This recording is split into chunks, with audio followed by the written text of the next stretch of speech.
उद्धव ठाकरे की सरकार में आदित्य ठाकरे कहने के लिए तो पर्यावरण मंत्री थे, लेकिन काम कुछ नहीं।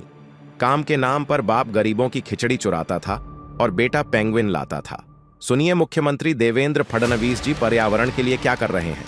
मुंबईची एअर क्वालिटी चांगली झाली पाहिजे, मुंबईची वॉटर क्वालिटी चांगली झाली पाहिजे आणि सर्व प्रकारच्या ज्या वेस्ट आहेत या वेस्ट ट्रीट होऊन त्या वेल्थ मध्ये कन्वर्ट झाल्या पाहिजेत। या दृष्टीनं एक ओव्हरआर्चिंग सर्क्युलर इकॉनॉमीचा प्लॅन हा काल आम्ही टाटा सन्स सोबत घोषित केलेला आहे।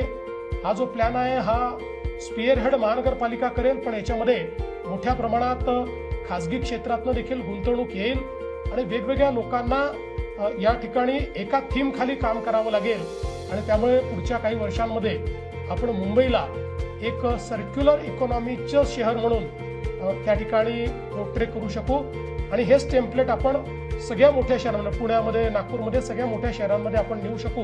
अशा पद्धतीनं ही गुंतवणूक आपण या ठिकाणी केलेली आहे। एकूणच अतिशय चांगल्या पद्धतीनं आपलं पार्टिसिपेशन राहिलेलं आहे।